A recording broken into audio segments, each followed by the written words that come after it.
The study of the seismic waves released during the earthquakes and nuclear shocks is an important source of information for interior of the earth, except for the outermost 10 to 12 kilometers.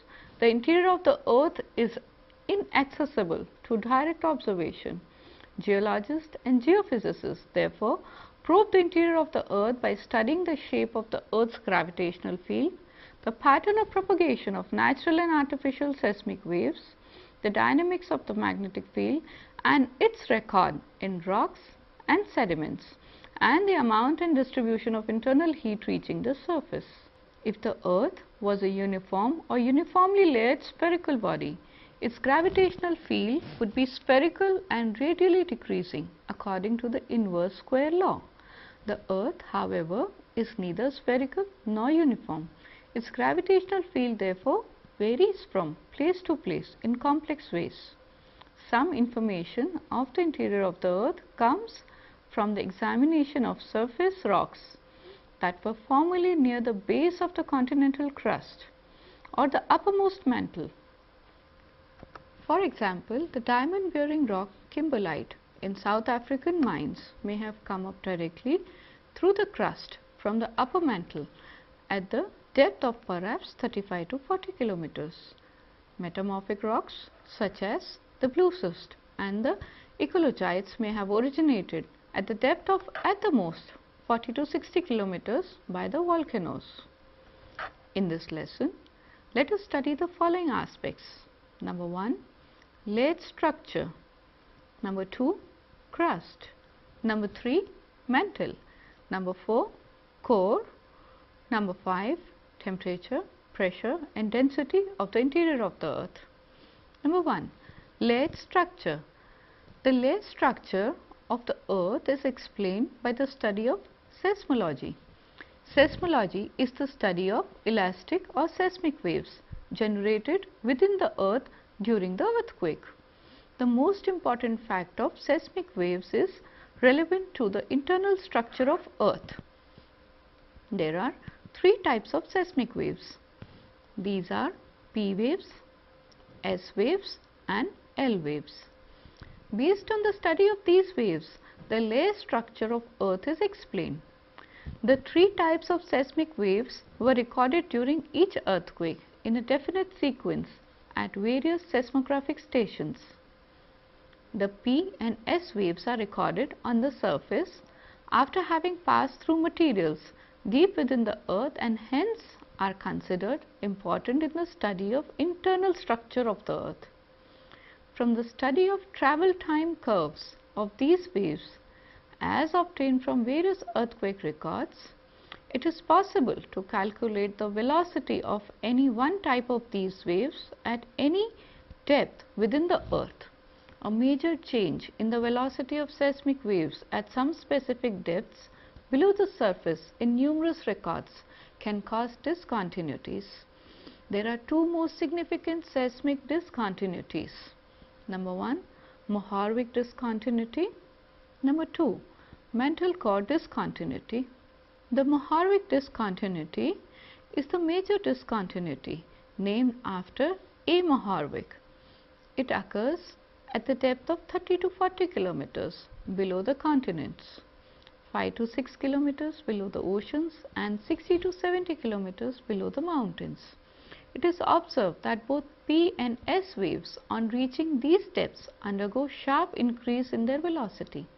The P waves attain a velocity of 7.75 kilometers per second from an original velocity of 5.4 kilometers per second in the immediately overlying layer. Similarly, the S waves traveling at 3.35 kilometers per second attain velocity of 4.35 kilometers per second at this junction. Thus, the Mohave discontinuity marks the lower limits of the skin of the earth, commonly known as the crust. The mantle core discontinuity. The seismic waves that cross the Mohave discontinuity continue to travel downwards with almost a uniform increase in their velocities. Such a gradual and uniform increase with increasing depth is on expected lines, since Their velocity is related to density of the medium, which is normally expected to increase with depth. At a depth of 2900 kilometers, the P waves become very sluggish and suffer a decrease in velocity from 13.6 kilometers per second to as low as 8.1 kilometers per second. The zone of the earth lying between these two discontinuities, the Mohave discontinuity and the Mantle core discontinuity, is called the mantle. The second discontinuity, recorded at the depth of 2900 kilometers while demarcating the end of mantle, also marks the beginning of the third major zone of the earth, which is called the core. Compositional layers. The earth is a sphere with a radius of 6371 kilometers, which is stratified or layered. Compositional layers differ in chemical composition. The earth has three compositional layers. Number 1, the crust. The crust is a low density silicate rock 5 to 70 kilometers thick. There are two distinct types of crust. The continental crust is variable in thickness and composition. The thickness ranges from 5 to 70 kilometers. The composition ranges from mafic to felsic. The oceanic crust is uniform in thickness and composition. It is 5 to 6 kilometers thick and is mafic in composition. The differences in thickness and density between continental and oceanic crust are responsible for the existence of ocean basins due to isostatic balance as the crust floats on the more dense mantle. The mantle. It is a high density ultramafic silicate rock which can flow when subjected to long duration stresses. The mantle is over 2900 kilometers thick and makes up over 80% of the volume of the earth. The mantle is not molten. The core. Core is the iron and nickel liquid outer region with a solid center. The core is just over half the diameter of the earth. These compositional layers have sharp or abrupt boundaries between them. Whole earth composition is estimated from unbiased samples of meteorites. Earth structure is obtained by combining this with seismic data. Motion of liquid iron and nickel in the outer core gives the earth a dipole magnetic field nearly aligned with the rotational axis. The magnetic field of the earth reverses spontaneously at random times. Over the last several million years, the average time between reversals has been about 2 lakh years. The last reversal was 7,30,000 years ago.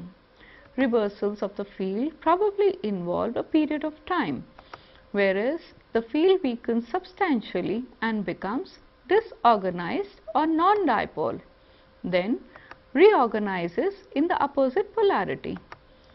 Mechanical layers.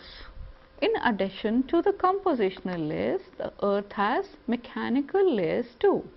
Mechanical layers differ in their strength or rigidity. These layers do not correspond on one-to-one basis with the compositional layers. The earth has 5 mechanical layers. Number 1, the lithosphere. The lithosphere is the outermost mechanical layer and is the most rigid layer of the earth. The lithosphere consists of the crust and some of the uppermost mantle. The lithosphere averages about 100 kilometers thick. It is somewhat thicker beneath continents and dramatically thinner under mid-ocean ridges. The asthenosphere. The asthenosphere lies beneath the lithosphere. It is a part of the mantle, approximately 100 kilometers thick, with very little strength. The asthenosphere flows relatively easily and accommodates the movement of the overlying lithosphere. The upper and the lower boundaries of the asthenosphere are diffused as they involve gradual changes in the rigidity of the mantle, not a change in their composition. The lower mantle or mesosphere. The mesosphere consists of most of the mantle. This part of the mantle flows, but at a much slower rate but at a much slower rate than the asthenosphere. The outer core. The outer core is liquid iron with some nickel and other elements. This is the only internal layer of the earth that is a true liquid. The core mantle boundary is the one mechanical boundary that is also a compositional boundary. Movement of the electrically conductive fluid in the outer core generates the earth's magnetic field. The inner core is a solid. It has same composition as the outer core, but is about half the diameter of the core. Number 2, crust. The crust is the thin outermost layer of the earth. It makes up only 1% of the earth's mass. The continental crust is thicker than the oceanic crust. It can range from 25 kilometers thick at the edges to 70 kilometers thick near the center. The oceanic crust, on the other hand, is only about 7 kilometers thick and considerably more dense. The crust and the uppermost part of the mantle make up the lithosphere, a solid region that is broken into plates. It is about 65 to 100 kilometers thick. It consists of various types of metamorphic, sedimentary and igneous rocks. It extends to variable depths below the mountains, continents and oceans. The uppermost part of the crust is mantle, which is composed of peridotite. Peridotite is a denser overlying earth's crust. The Mohave Discontinuity marks the lower boundary of the crust that is placed between the crust and the mantle. Study of seismic waves reveals details about thickness of the crust. The crust consists of mountain areas, continental areas and oceanic areas. The mountainous crust. The mountainous crust is up to 70 to 75 kilometers thick. The continental crust. The continental crust is 30 to 50 kilometers thick and is mainly composed of less dense rocks like granite. The oceanic crust. The oceanic crust is about 5 to 10 kilometers thick and is mainly composed of diabase, gabbro and basalt. The continental and oceanic crusts float on the mantle. The continental crust extends above and below the oceanic crust. The continental crust is relatively large, more stable landmass that occurs few meters above sea level. These land masses are generally triangular in shape. Most of the continents are confined to northern hemisphere. It ranges in thickness from 30 to 50 kilometers. Thickest crust occurs beneath the mountains. Continental crust covers about 1/3 of Earth's surface, composed of metamorphosed sediments and volcanic material, together with granites and gneisses. Continental crust contains oldest rocks on the earth, that is 3.8 billion years old. They were formed by planetary differentiation. The continental crust is divided into number of plates which are unique in their nature. The continental plates are assigned under 3 important components. They are shield area, platform region and young folded mountain belts. Continental crust is further divided into 3 layers. Number 1, sedimentary layer. Number 2, granitic layer, that is the Swayam, and number 3, basaltic layer, that is Sima. The upper layer is about 2 to 10 kilometers thick and is of low density of 2.2 grams per cube centimeter. It is mostly made of sedimentary rocks.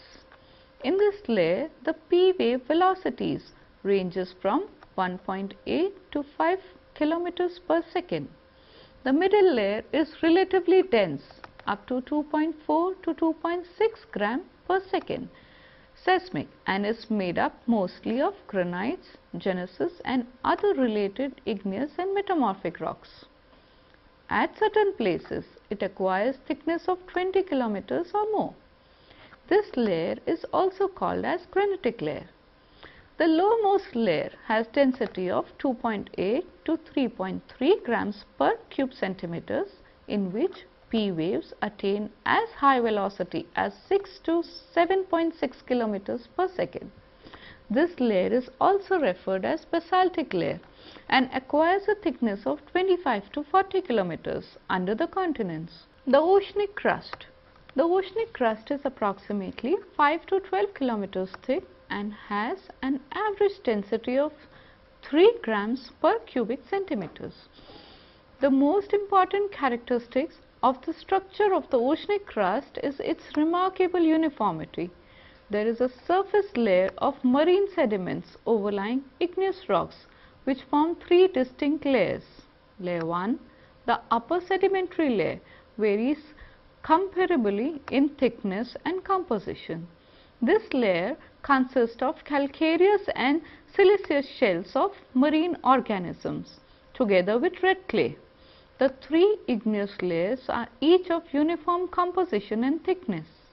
Layer 2. The upper layer consists of basaltic flows that are pillow shaped and were originally fed by numerous fissures. The pillow lava represents the eruption of volcanoes on the sea floor. Number 3. Almost entirely consist of sheeted dikes and peridotites gabbro. The major landforms of the ocean basins are number 1, oceanic ridge, number 2, abyssal floor, and number 3, continental margin. It is generally the extension of basaltic layer of the continental crust. This makes the top layer of the oceans in the most cases.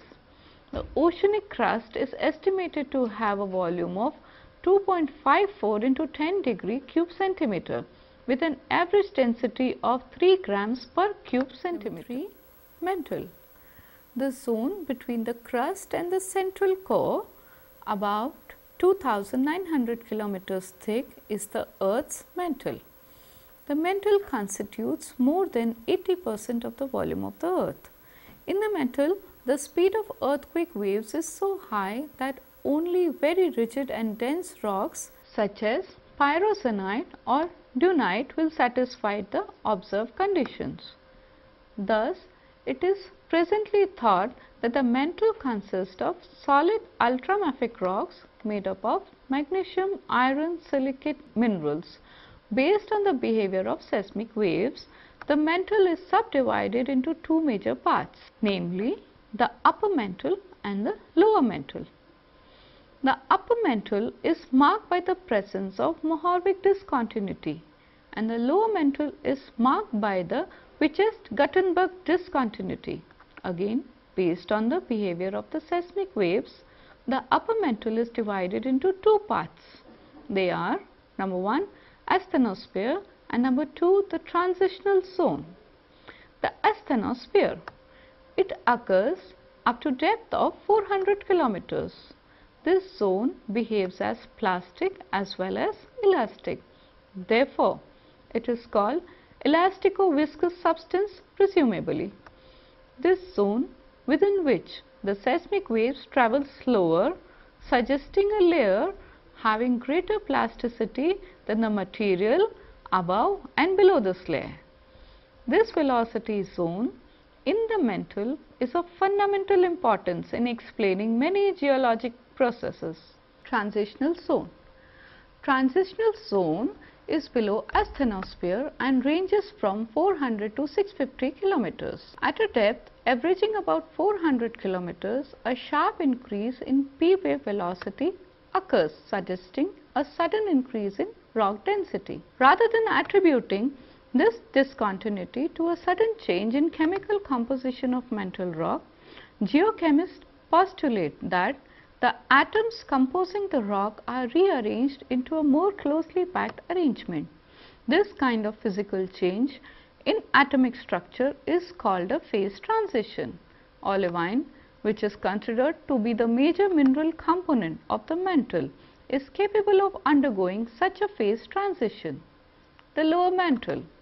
The lower mantle is the largest subdivision of the earth. It extends from 650 kilometers to 2740 kilometers depth.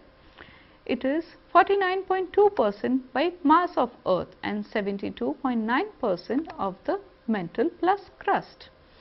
The predominant mineral in the lower mantle is having the composition of magnesium and iron. The second most abundant mineral is probably magnesium peroxide in sodium chloride or rock salt structure. The lower mantle does not exhibit either phase change or earthquakes.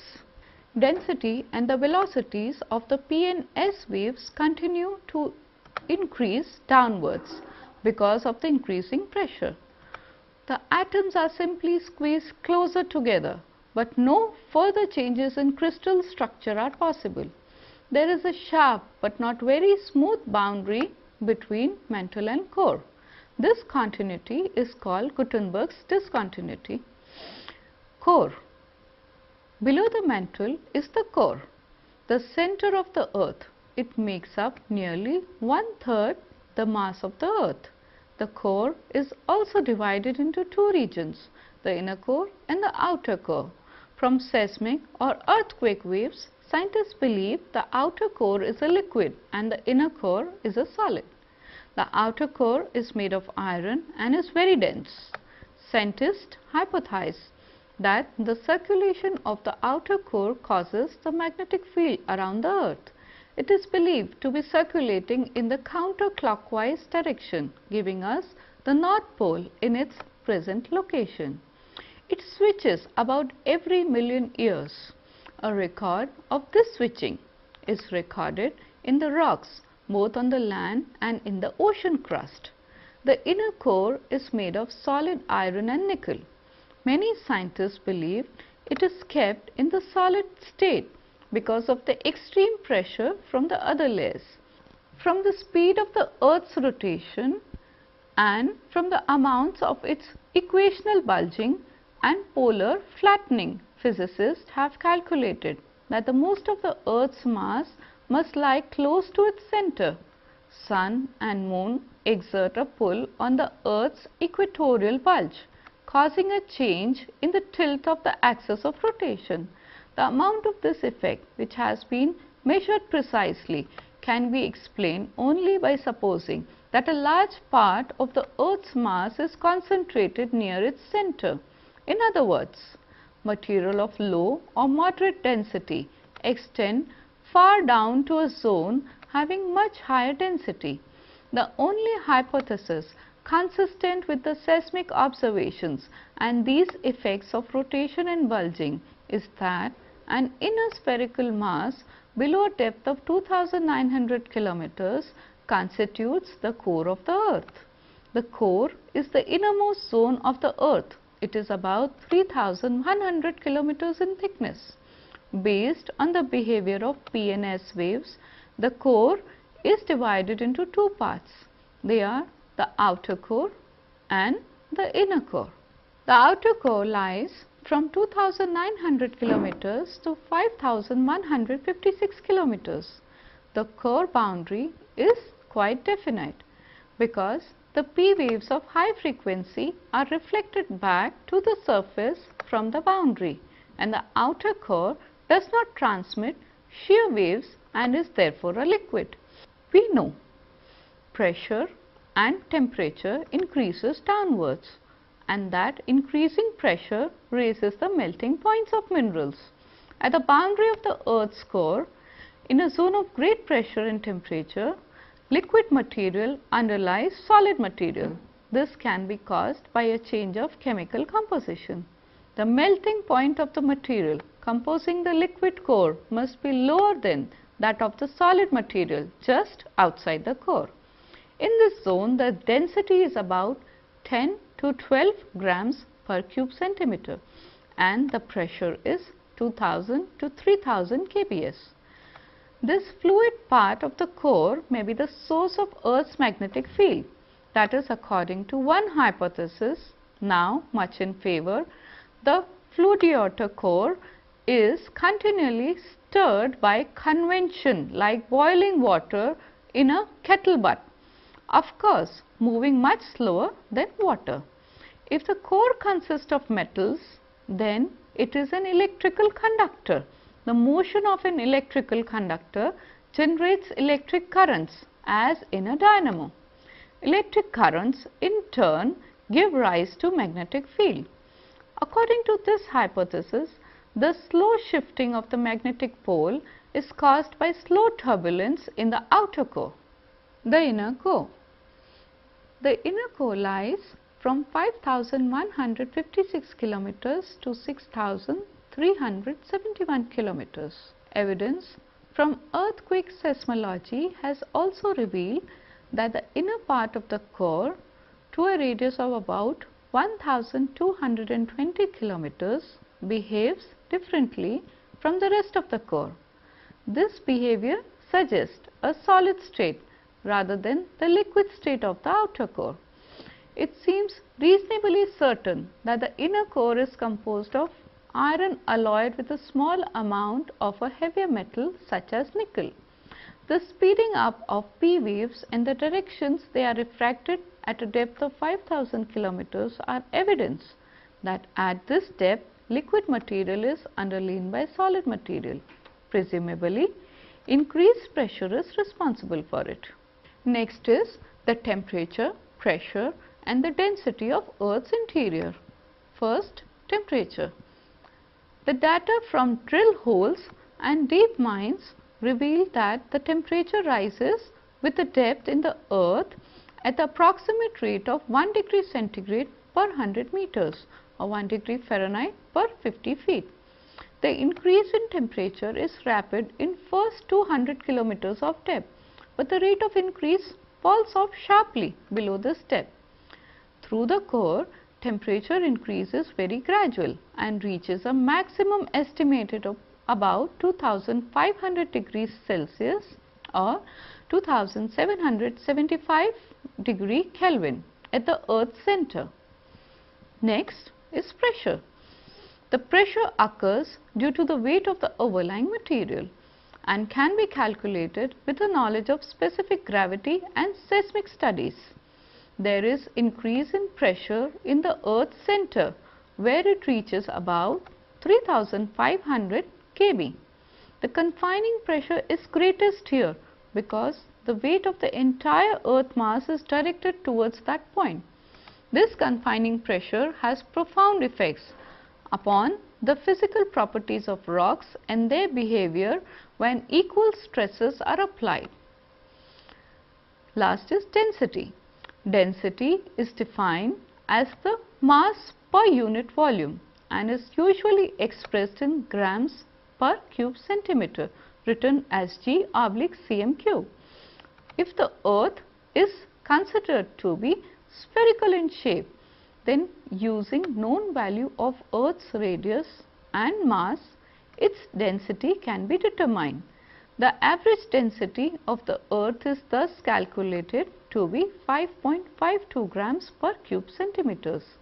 This calculated density is considerably greater than the average density of Earth's crust, that is 2.8 grams per cube centimeter. Since the average of the Earth's density has such a high value, the material below the crust must have a density much greater than that of the crust. According to the English physicist Lord Cavendish, Earth's mass, that is equal to 5.975 into 10 raised to power 7 grams, which is rounded to 6 into 10 raised to power 7 grams, and Earth's volume, which is 1.08 into 10 raised to power 7 cc, rounded to 1.1 into 10 raised to power 7 cc. Now, dividing mass by the volume gives us the density of about 5.5 grams per cubic centimeter. Conclusions. The interior of the Earth is a layered structure. The study of the seismic waves released during earthquakes and nuclear shocks are an important source of information for the interior of the Earth. The interior of the Earth constitutes crust, mantle and the core. The whole Earth composition is estimated from unbiased samples of meteorites combined with the seismic data. Understanding of the interior of the Earth is important from the point of the occurrence of the mineral deposits and the endogenic processes that are operative within the Earth. Thank you.